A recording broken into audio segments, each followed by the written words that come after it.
주민연맹이 공동 주최하는 기업이 지속 가능 경영을 위한 인권 경영, 인권 환경 보호에 관한 법률 발의 기자회견을 시작하겠습니다. 먼저 참석자를 소개해드리겠습니다. 국제민주연대 나영필 부장님,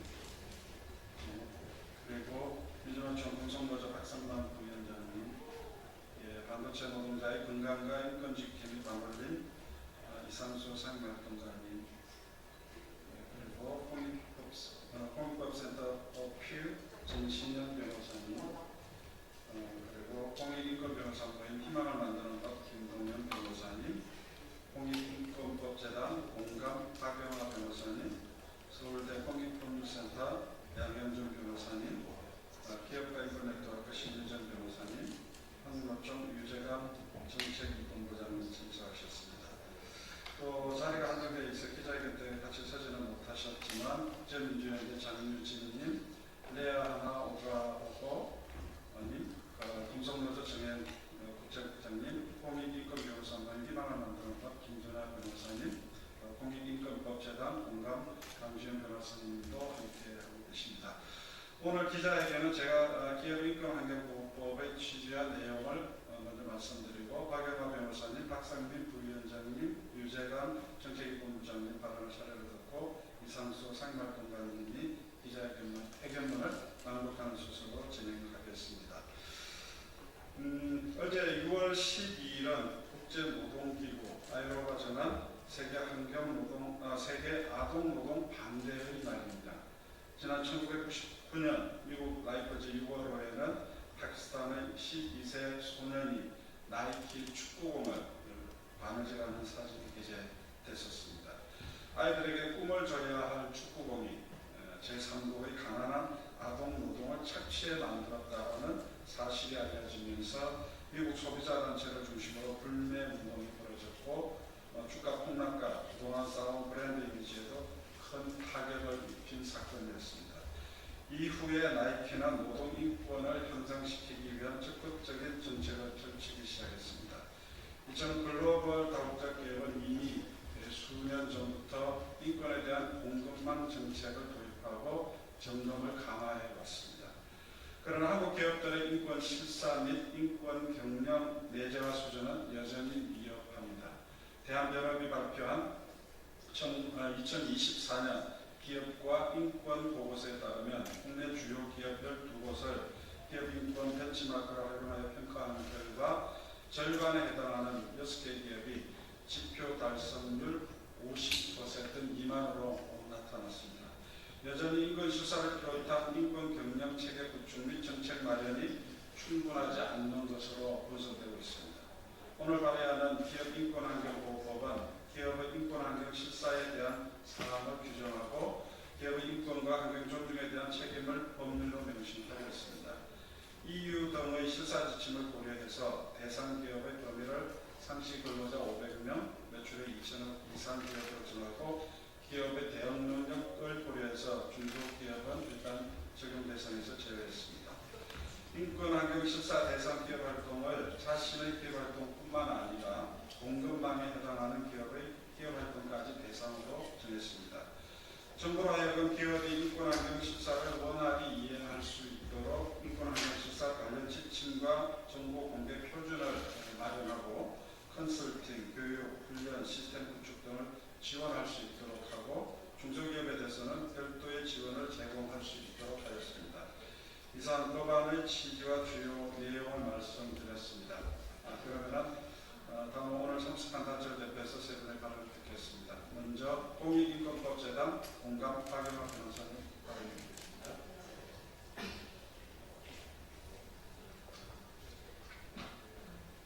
기업과 인권 네트워크는 오늘 대한민국 국회에서 기업인권환경실사법이 발의되는 것을 환영합니다. 법안은 국경을 넘나드는 조직을 갖춘 기업들이 국가와 개인을 포함한 여러 주체들과 다각적으로 관계를 맺으며 미치는 사회적 영향력에 주목하여 기업들의 영향력에 걸맞은 사회적 책임을 규범화한 유엔 기업과 인권 이행 원칙에 기반을 두고 있습니다. 이미 확고한 국제적 기준으로 자리 잡은 유엔 기업과 인권 이행 원칙은 기업이 인권과 환경을 존중할 사회적 책임을 어떻게 이행해야 하는지를 제시합니다. 인권과 환경에 해를 끼치지 않고자 하는 기업은 우선 자신의 활동이 미치는 영향을 인지하고 문제를 발견할 경우 바로 그 영향력을 활용하여 침해를 예방, 제거 또는 완화해야 합니다. 나아가 기업 활동이 전 세계적 공급망을 동원하여 이루어지기 때문에 기업 활동으로 인한 영향의 규모는 공급망 전체를 살필 필요가 있습니다. 바로 이것이 법안이 규정하고 있는 공급망 실사의 핵심입니다. 인권 환경 실사를 하지 않는 기업은 사회적 책임을 다하고 있다고 주장하지 못한다는 것이 현재의 글로벌 스탠다드입니다. 그러나 인권 환경 실사를 기업의 자율에 맡기는 것은 충분하지 않습니다. 국가는 관할권의 기업의 국내외 사업 활동을 통한 인권 침해를 방지할 국제인권법상 의무가 있습니다. 이에 유엔 자유권위원회를 비롯한 여러 유엔 인권기구는 한국 정부에 기업의 인권 환경 실사를 법제화할 것을 지속적으로 권고하여 왔습니다. 법안의 취지는 인권 환경 실사를 위한 구체적이고 구속력 있는 가이드라인을 제시하고 국가기관으로 하여금 감독하게 함으로써 신용만 내거나 오히려 하청업체에 부담을 전가하는 등의 화이트워싱을 방지하고 인권 환경 존중 책임을 진정성 있게 이행하는 기업들이 불이익을 받지 않도록 함과 동시에 기업 활동으로 인한 인권과 환경 침해에 대해 적절한 구제가 이루어질 수 있도록 하는 데 있습니다. 이와 관련 강조하고 싶은 것은 이 과정에서 기업 활동으로 인한 인권 또는 환경 침해의 영향을 받을 수 있는 소비자, 일반 시민, 지역 주민, 노동자 등 이해관계자들의 참여와 상소통과 정보 제공이 매우 중요한 요소라는 점입니다. 인권 환경 실사 과정에서 이해관계자의 참여를 보장해야 기업 활동으로 인한 문제를 적시에 발견하고 대처할 수 있기 때문입니다. 우리가 있는 곳, 식탁에 오르는 음식, 들고 있는 휴대폰, 우리의 집을 데워주거나 식혀주는 연료를 비롯하여 일상생활을 하면서 소비하고 사용하는 모든 물품과 서비스들이 기업들이 국내의 공급망을 통해 생산되고 있다고 해도 과언이 아닙니다. 그러나 그 과정에서 어떤 인권 침해가 일어났고 어떤 환경 파괴가 있었는지 우리는 알지 못하는 경우가 더 많고 기업은 이익을 취하면서도 신경을 쓰지 않는 경우가 더 많은 것 같습니다. 그러나 이러한 상황이 지속된다면 그 결과는 결국 우리에게 다시 부메랑으로 돌아올 것이 또한 분명합니다. 세계 경제에서 한국 기업의 영향력이 커지고 있습니다. 그런데 다른 한편으로 한국 기업에 의해 발생하는 심각한 인권 환경 침해 문제도 꾸준히 제기되고 있습니다. 예컨대 국내 대기업의 제품을 생산하는 하청 공장에서 심각한 산업재해가 발생하거나 한국 기업이 원재료를 채취하는 과정에서 산림을 파괴하거나 현지 주민의 생계와 건강을 침해하기도 합니다. 한국 기업의 투자가 한 국가의 민주주의를 위협하는 세력의 자금으로 쓰이기도 합니다. 기업가 인권 네트워크는 더 이상 우리 기업들이 이러한 인권 환경 침해의 가해자가 되지 않고 커진 영향력만큼 책임지는 기업이 되기를 바라며 오늘 발의된 기업가 인권 환경 보호법이 기업의 인권 환경 침해를 효과적이고 실질적으로 방지할 수 있는 중요한 수단이 될 수 있기를 기대합니다.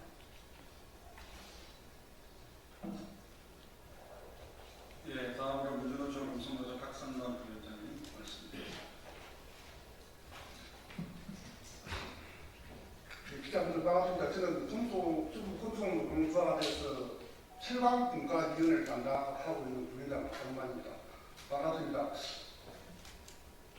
안녕하십니까. 민주노총 건설노조 부위원장 박상만입니다. 건설노조는 기업인권학경 실사법이 발의되는 것을 환영합니다. 21대 대선 질의에서 건설노조는 최상위 기업이 공급망 전체에서 이익이 대응책 말은 공급망의 인권 존중을 의무로 책임다한 다가의 찬성 여부를 질의했습니다. 이어서 6월 11일 민주노총 건설노조, 화성식품노조, 한국노총, 건설노조이 함께 구성한 장대노총 제조연대가 기업의 공급망 인권 책임 강화를 공동 요구하는 국대 핵심 의제를 대통령실에 제출했고 같은 날 건설노조 1만 간부 결의대회를 국회 앞에서 개최하였습니다. 오늘은 박정혜 건설노조 한국옵티컬 하이테크 지회 수석 부지회장 동지가 공장 옥상에서 3일 동안 묻는 날씨에 고공공석을 시작한 지 524일째 달하는 날입니다. 핵심적인 결정권에 있는 일본 이토 겐코의 결정으로 하루아침에 노동자들이 직장을 잃고 한국 고객사에 계속 납품하기 위해 니토덴코 펜텍 공장에 생산 불량이 일어나였습니다. 노동임금 부정적 경향 사전 폐가 없이 일방적으로 북미 지역의 사회 노동자에게 보통 저가와 보통 저가 형태의 철수를 하고 여성 노동자 한 몸으로 제한하고 고용승계에 들어갈 것을 요구하고 있습니다. 반면에 이투덴코의 결정으로 7명의 조합은 고용승계를 쉽게 해결할 수 있는 상황임에도 이미 물량을 이전받은 평택 공장은 156명을 추가 채용한 상황입니다. OECD 투자위원회도 인근 실사의 핵심적인 요소가 실사 각 단계에서 이해관계의 참여로 꼽히는데 피해를 바로잡기에 우선적으로 대화를 해야 하는 영향받는 이해 당사자인 노동조합과 대화를 해야 합니다. 그러나 법무가 부재한 우리나라 법체계에 입도된 거의 결정에 따른 공급망 노동자 피해에 대한 고용승계를 위한 대화를 거부하며 책임을 회피하고 있습니다. 이는 국내의 가정만이 아닙니다. 오늘날 국제노총의 조사에 따르면 글로벌 기업을 위한 상품을 생산하는 노동자 무려 94%가 공급망에서는 숨겨진 노동자로 경제적 사용자에 의해 직접 고용되지 않고 있습니다. 작년 이후에 미국 수출엔 수천 대의 차량의 전장 부품을 생산하는 노동자들의 노동기본권 침해로 해당 부품 교체까지 미국 시장에 진입 못하여 원점의 공급망에 노동인권 침해가 계속 공감하고 있는 방식의 관리가 인권 환경에도 경제 대책이 될 수 없음이 확인되고 있습니다. 이미 2011년 유엔 기업가 인권 이행 기도 원칙, 2011년과 2023년에 개정된 OECD 다국적 기업 가이드라인, 그리고 1977년 개정되고 2017년, 2022년 갱신된 국제노동기구 다국적 기업과 사회적 정책에 관한 3자 원칙서는 등 국제규범이 확립되어 있습니다. 그러나 알고 있는 이러한 국제규범이 국내에 규제 프레임워크로 투명하게 제공되어야 준비될 수 있습니다. 이제 한국의 주요 수출 시장인 유럽을 필두로 각종 무역 장벽이 높아지고 있는 상황에 인권 기후 관련 공급망의 선제적 대응이 필요합니다. 기자분들 잘 아시겠지만은 금속 노조와 관련되어 있는 주소의 많은 기업이 외국에 많은 투자를 하고 있습니다. 그 투자하는 과정 속에서 국내에서 진행된 노동권 침해, 환경 파괴 등이 점차 더 글로벌화되고 있습니다. 이제는 글로벌 트렌드에 걸맞는 한국 기업답게 국제사회에 책임과 의무를 다해야 된다 생각합니다. 금속 노조는 인권 실사 관련된 법안이 제정될 수 있도록 함께 끝까지 최선을 다하겠습니다. 고맙습니다. 네, 감사합니다. 다음 한국노총 윤세관 정책기본부장님 발언드리겠습니다. 네, 한국노총에서 노동인권, 사회정책 국제본부를 담당하고 있는 정책기본부장 윤세관입니다. 먼저 한국노총은 오늘 정태웅 의원께서 발의하신 인권의 지속가능 경영을 위한 인권환경보호법 입법 발의를 진심으로 환영합니다. 다들 잘 아시겠지만 기업이 재무 성과로만 평가받는 시대는 이미 지났습니다. 정부의 전달이 급속도로 진행되는 현대에서는 재무 성과가 아무리 좋은 기업이라도 사회적으로 비난을 받거나 논란이 되는 부정적인 비재무적 이슈가 생긴다면 해당 기업의 지속 가능성에는 치명적인 타격이 있을 수밖에 없습니다. 따라서 기업의 지속 가능 경영을 위해서라도 인권 환경 보호는 재무적 성과 이상으로 중대한 그리고 필수적인 경영자의 의무이기도 합니다. 그러나 탄소 국경세나 EU 공급망 실사 지침, 그리고 세계 각국의 ESG 공시 의무나 미 집권국에서의 기후 공시 의무화 등의 세계적인 이러한 흐름에도 불구하고 국내에서는 아직도 부족한 인식에 더불어 불편한 부재점으로 치부하는 경향이 없지 않습니다. 이대로라면 국내 기업은 기후위기 대응과 ESG 경영에 대한 뒤처진 인식으로 세계 시장에서의 경쟁에서 살아남을 수 없습니다. 특히 수출 주도의 국내 기업 그리고 그 공급망에 연계된 중소기업들까지도 매우 심각한 타격을 받을 수밖에 없을 것입니다. 그나마 ESG 경영을 주창하는 유수의 국내 기업들마저 부적절한 평가 기준이나 인위적이고 주관적인 평가 등에 그치고 있기 때문입니다.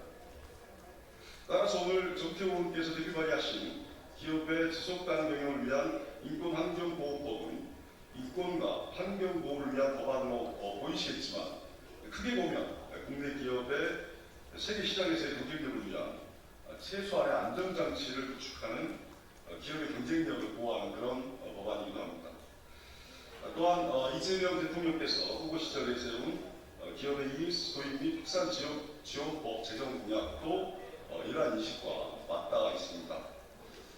저는 오늘의 입법 발의를 환영함과 동시에 조속한 법안 처리 및 실행을 기대하고 또 한국노총은 기업의 지속과 발전 그리고 노동 존중을 위해서 앞으로 적극적으로 공작을 하도록 하겠습니다. 감사합니다.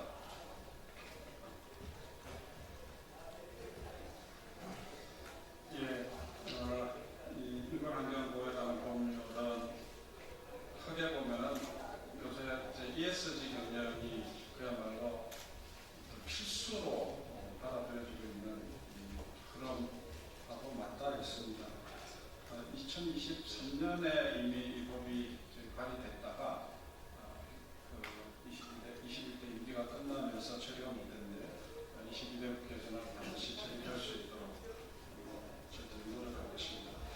이 기업과 인권 문제는 단순히 경제적 리스크가 관리가 아니라 글로벌 사회에서 기업의 신뢰, 명성을 지키는 중요한 요소로 작용하고 있습니다. 따라서 인권환경 실사는 기업의 부담이 아니라 오히려 장기적으로 기업의 지속 가능성과 경쟁력을 높이는 기회가 될 것이라고 확신합니다. 오늘 공동주최는 저와 기업가 인권대표, 전국 민주노동조합총연맹, 한국노동조합총연맹은 22대 국회에서 이 법이 꼭 통과될 수 있도록 최선을 다하겠습니다. 마지막으로 반올림 이상수 활동가님의 기자회견만으로 끝으로 기자회견을 마치겠습니다.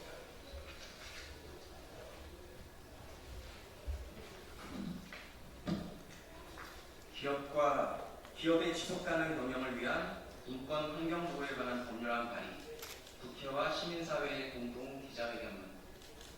2023년 9월 1일 국회와 시민사회는 아시아 최초로 역사적인 기업의 인권 환경 실사를 의무화한 법안을 발의합니다. 한국 기업들이 국제사회에서 존경받는 기업이 되기 위해 그리고 한국뿐만 아니라 국제사회에서 한국 기업의 영향을 받는 사람들이 지속가능한 미래를 꿈꾸기 위해 꼭 필요했던 이 법은 안타깝게도 지난 국회에서 통과되지 못했다. 그로부터 2년이 다 되어가는 2025년 6월 지금 전 세계에서 민주주의와 인권의 후퇴가 곳곳에서 목격되고 있다. 이러한 위기의 시대에 한국도 예외는 아니었다. 작년 12월 3일 바로 이곳 국회를 무력으로 침탈하려 한 비상경 사태는 한국의 민주주의와 한국 시민들의 인권을 침해하는 중대한 위협이었다. 그러나 우리는 한마음으로 이 위험에 맞서왔고 결국 우리는 헌정 질서와 민주주의를 지켜내는 성과를 거두었다.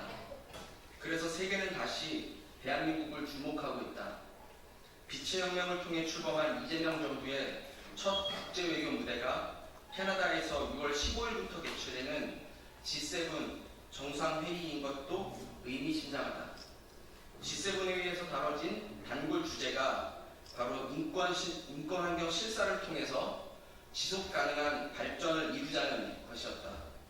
유엔과 OECD를 비롯한 국제사회는 지속적으로 한국이 그 경제 규모와 영향력에 걸맞게 한국 기업들이 공급망까지 인권 침해 및 환경 파괴를 일으킬 소지가 있는지를 확인하고 이에 대한 대책을 세울 것을 의무화하는 법과 제도를 만들 것을 요구해왔다. 그래서 전 세계적으로 보호무역주의가 다시 등장하고 지정학적 변화가 있다 하더라도 국제사회의 기업도 인류 공동체의 한 구성원이며 ESG 경영으로 대표되는 책임을 다해야 한다는 인식은 인권환경 실사를 법률로 의무화하자는 흐름도 마찬가지이다.